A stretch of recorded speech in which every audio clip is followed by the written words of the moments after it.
She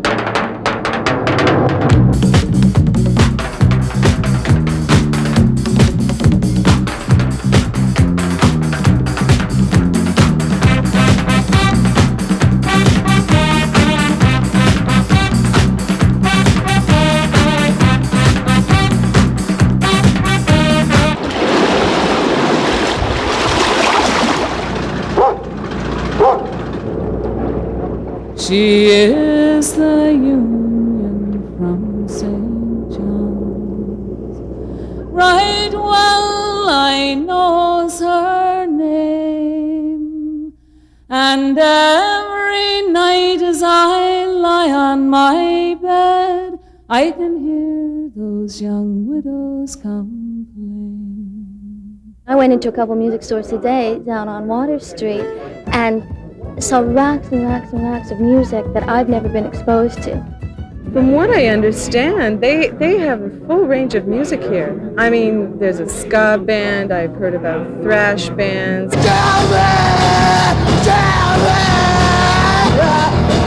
I think ultimately our goal in Newfoundland is to make sure that Canadians and the international scene recognize the talent here.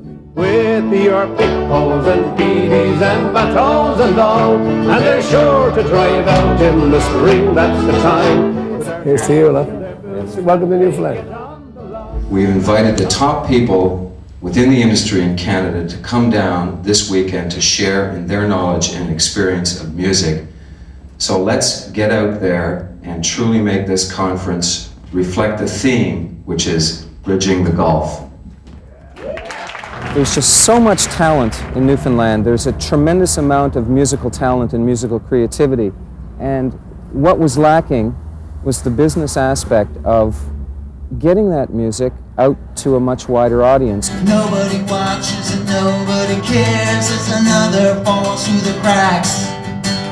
These are the eyes of the lost and lonely. These are the eyes of the lost and found. These are the eyes of the sad and hungry. These are the eyes that stare to the ground. I'd like to register. My name is Richard Flohill, and I'm surviving the weather.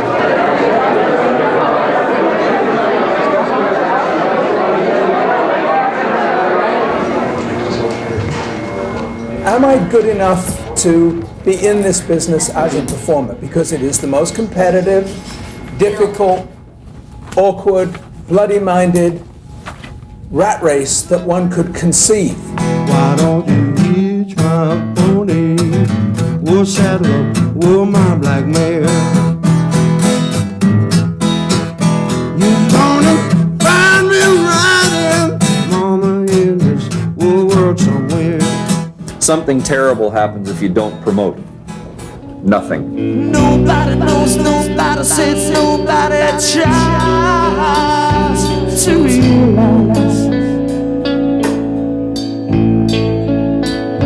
When you're thinking of a solution, there's other ways. Mean Street, in your face. We're a rock and roll band, and rock and roll is supposed to be in your face, so. Did you grow up here? Yes, I did. Yeah. You want to stay here? I'd like to, as long as the industry provides it. What is your one cover song for you? This is one by Pearl Jam, the band that I really love.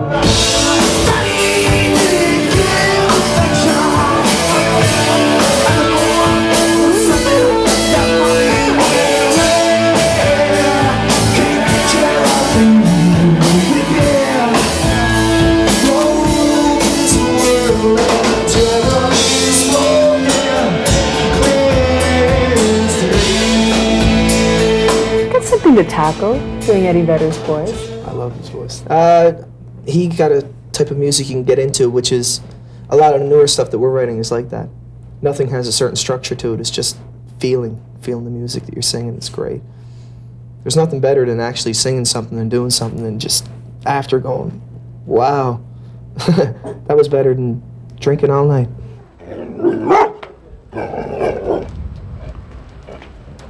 Like our fathers before, we stand here on the shore, knowing we will always have a place to call our own, and our hearts they are as one, we'll never be undone. We are the sons of Newfoundland, it's here that we belong. The most important thing about the band is that a lot like Rankin Family, they appeal to a wide audience. However, they appeal to a younger audience as well as an older audience. In the mid-1960s, the news rang out clear. Pack your bags and your nets, you must get out of here. Take your picks and your shovels, your rakes and your hoes. The government says you must pack up and go. What exactly happened here in Newfoundland in the 60s? Well, after having joined Confederation, joined Canada in 1949, the government at the time started getting underway of servicing the people of Newfoundland with the promises that they had made in order to have Confederation come through. And I think they found it quite difficult servicing people on isolated islands. I mean, you're looking at probably in Placentia Bay alone 30 or 40 different communities that are totally isolated. Joey Smallwood was the premier of the day, and he devised a plan called centralization, resettlement, and people were forced physically, if not physically, but just due to the circumstances, like you have to move in. They were offered money to move their houses, pick up everything they had, and in fact, they've literally moved houses. They towed their houses with their trap skiffs across this Placentia Bay to the bigger centres like Placentia and Arnold's Cove, and this happened all over Newfoundland. Good evening. Tonight in the news, emotions are running high in Newfoundland following a drastic announcement from Federal Fisheries Minister John Crosbie this evening. In an effort to restore the nearly depleted stocks, Crosbie has shut down the province's northern cod fishery for 2 years, beginning midnight tonight.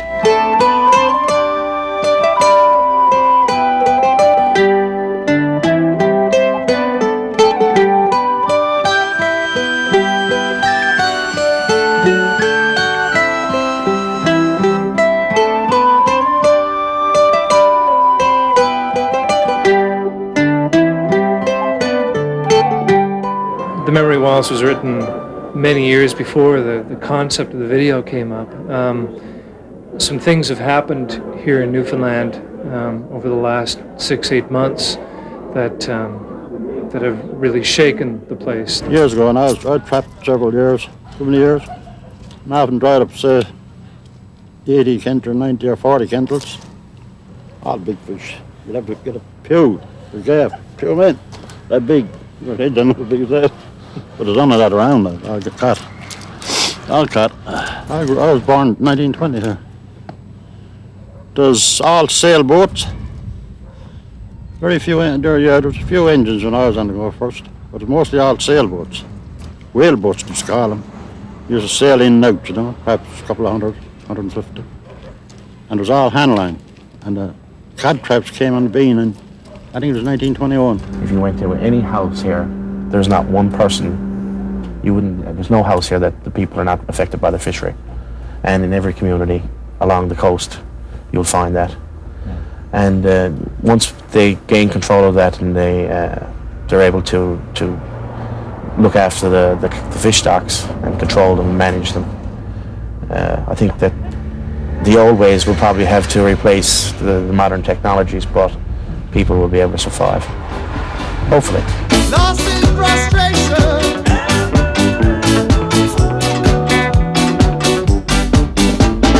I floating sparrow, like I'm on a tree. Truly as a freedom, truly as a freedom.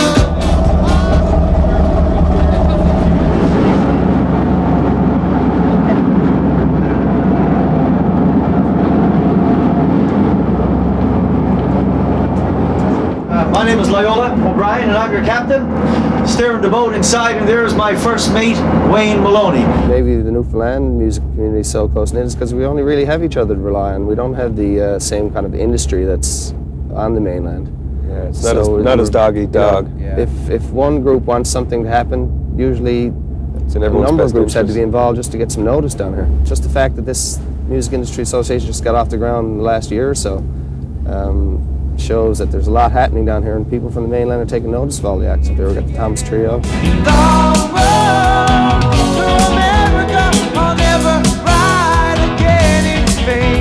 But tonight you'll be in my arms, not in my dreams again. We got Figgy Duff. A phantom ship adrift without a port of call. Come to watch you fall apart between the devil and the deep blue sea. It seems to me that there's some kind of connection with the music that is now your music, Pressure Drop, so popular here. Something about an island mentality. Is that true? Definitely, definitely. When you got the water all around you and you've got those sort of boundaries and you've got strong culture, the people, strong history, and you've had your affairs looked after by a power somewhere elsewhere, like London. We were a British colony for a long time, and I guess now it's transferred to Ottawa now that we're part of Canada. But it's that type of thing that makes culture so strong in Ireland, Australia, England, Newfoundland, Jamaica. There's always been a direct link with Jamaica too, because years ago we used to trade fish for rum, and that's where Newfie Screech comes from. Hurry, hurry, hurry! Tonight, ladies and gentlemen, we have a gentleman here, Matt, who'd like to become an honorary member of Trapper John's Museum and Pub. I would. And an honorary Newfoundlander. I would. He would. Matt, there are 3 steps here. The first is you must stand up straight. I can do that. And you must consume 1 ounce of dark rum, being a good old Newfie Screech, in 1 chug with no chaser. Now, Matt, it's Trapper John IV. It's a pleasure and honor to induct you in as well over the 13,000 member here at the pub. May your stay here on George Street in Newfoundland be enjoyable and your trip back home be safe. Coming up on The New Music, Neil Young shifts gears and the alternative scene in St. John's, Newfoundland.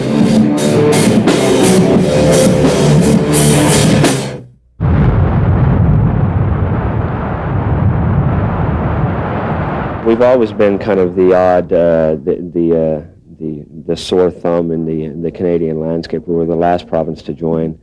There's a film out now called A Secret Nation that suggests that the referendum vote that actually brought us into Confederation in 1949 was in fact a fixed vote, and that we are still in effect more probably an independent country, a secret nation. Our fathers were both in the National Convention. Makes us almost twins. Confederation babies. Ever wonder whose hand is on the wheel? Ever wonder who negotiates these deals? Ever ask yourself why? Ever ask yourself? We do live in a country that goes right across the country from Victoria to Halifax. So, I mean, in a sense, we are overlooked, and we came in late, and we have always been a have-not province as long as we've been a Canadian province, and a bit of a joke. So I guess that why wouldn't our music be overlooked? Lay your head, some soldier said he's gonna lay it down. Oh, my pillow gonna lay it down. Oh, my pillow gonna lay it down. Oh, my pillow gonna lay it down. Oh, my pillow. The French were constantly burning the town when the English weren't burning the town. Then the English would never help anybody who was here because they didn't want anybody to be here. So all they were interested in was the boat. So it could matter less to anybody that anybody stayed, and still people stayed. In the middle of that raging inferno of the French burning it, then the English burning it, and the busted economy over and over again, music played a big role in keeping people's spirits up, I guess. Yeah, I guess it did, eh? And they're all, you know, it was even when you were, it's like even other Canadians, when they did folk songs, they always did Newfoundland folk songs, you know, like Jack was every inch a sailor, songs that we always go, oh no, I hate those songs.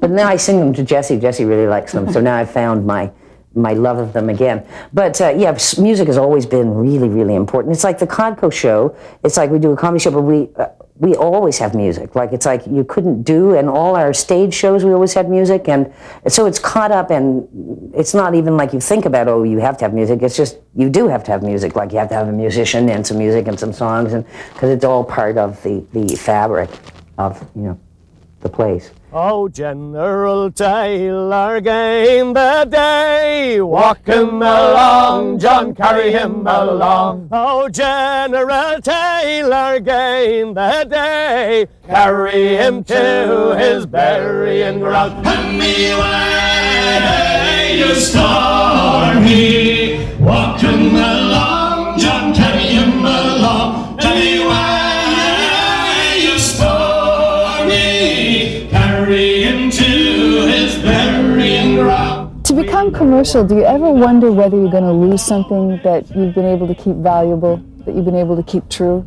Does that ever? Yes, yeah. I find that there's a balance that has to be maintained there all the way, and you know, I think it's really important to maintain the traditional values, you know, and the culture, and make sure that, you know, things remain intact somewhat.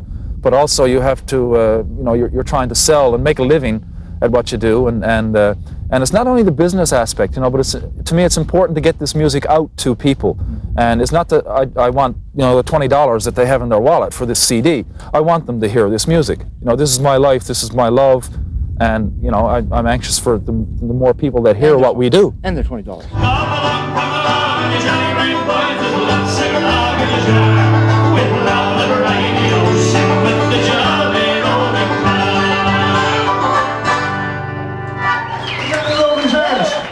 Yes, Newfoundland is such a distinct culture. There is even a dictionary of Newfoundland English. And even though I personally would never refer to a Newfoundlander by the N-word, surprisingly, it's defined here. Newfoundlanders tend not to like other people calling them Newfies. It's derogatory. It's not exactly what we would. It's the goofy Newfie image. I find it's a diminutive, and like all diminutives, I mean, is patronizing to a certain extent. There seems to be a fair amount of controversy over the term Newfie. There was a letter sent out from the East Coast Music Awards recently that said, you know, what's the sunrise from the Newfie Suite? And there were some people who took great exception to it and actually plan on not attending the East Coast Music Awards as a result of that. I think that what those people need to do is to, if they feel really strongly about that much, is that they need to turn their attention to the people here in the province who put out all of those books and pamphlets every year or so that kind of popularize that rubber boot culture and stuff, you know. And they also have to realize that that expression comes from expatriate Newfoundlanders. People who live away from the province refer to themselves as Newfies. And for some odd reason, it's an endearing expression. So it's a kind of a funny can of worms. I don't like the expression myself, but it's never bothered me. There is an alternative scene in Newfoundland. Hardcore experimental bands have made their mark here. Inspired by the likes of Husker Du and Sonic Youth, with an ear to more commercially popular bands like Nirvana and Pearl Jam, some St. John's musicians are headed down the alternative path. With or without places to play, or even the remote whiff of a record deal, something exciting is happening here.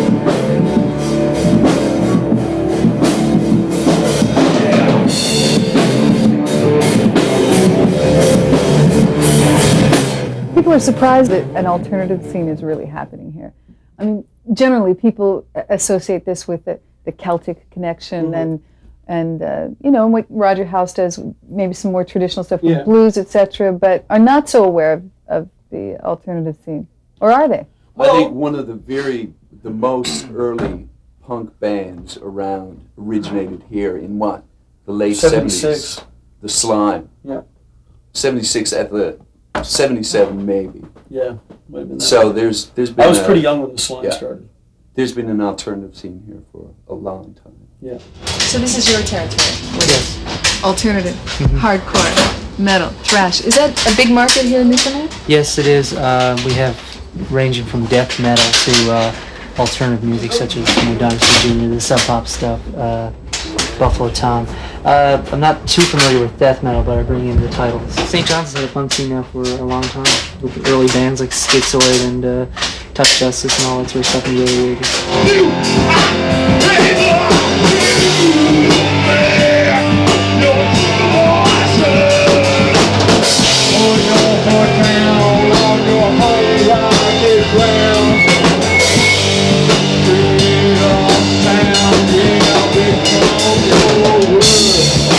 can be made anywhere. You know, I think a lot of the stuff that people have been saying since the Seattle bands came out is that, you know, you can find this stuff in varying types and forms, but the same basic thing going on just about anywhere.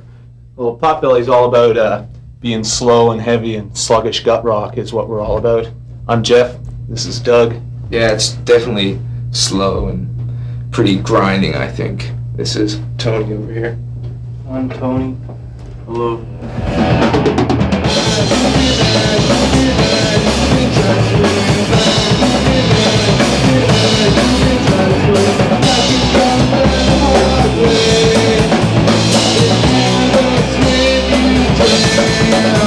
What about venues for you here? Are there enough places to play? Are there a lot of places to play? It's almost negative.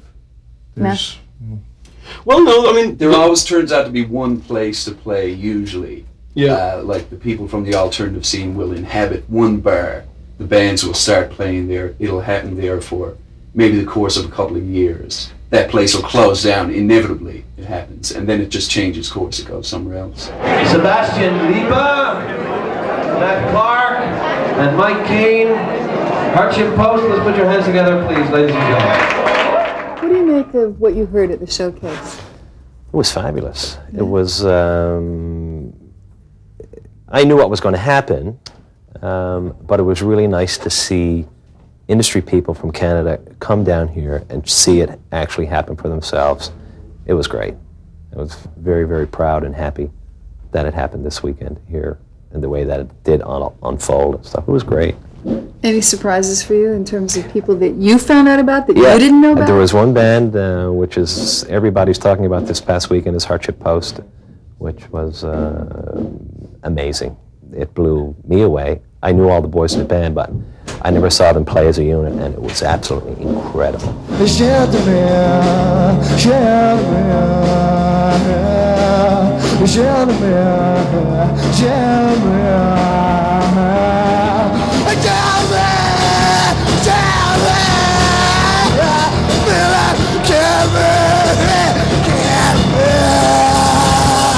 Lyrically, creatively, what are you writing about? Past experiences that vary from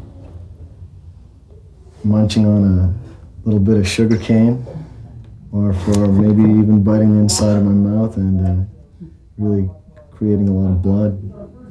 And your iguana. My iguana dying. Tragic. When it's so nice and warm down near the equator, what's he doing here anyway? You know, people make the assumption that if you're in a band that you want to make it, that you want to go somewhere, you want to break out of Newfoundland. Say a record contract gets offered to you, and I mean the chances are that that could happen. Would you stay based in Newfoundland? Definitely, I think. I think that it's completely feasible to stay in Newfoundland for us, and possibly just tour when we have to, for a few months of the year. Possibly go somewhere where there's a really amazing studio if we're going to do a big deal recording. But definitely, I'd want to stay here. I find that when I'm here, because I've traveled a fair bit, I feel really comfortable here. I write all the best, pretty all the music here while I'm away. It feels, it just doesn't feel the same. None of us have any idea or any hope of getting out of here. Our hope is to stay here and to work and to be able to support ourselves. So to make records, hopefully. We'd probably die in Toronto. Why, Phil? Why? Well, we wouldn't die physically, but I think the music would die. Because I think that this is, this is it, right? This is what inspires us. Hopefully someone will break out of here and put the spotlight on this place, because it's just amazing. The talent that's coming out. I can't believe it myself. I didn't know.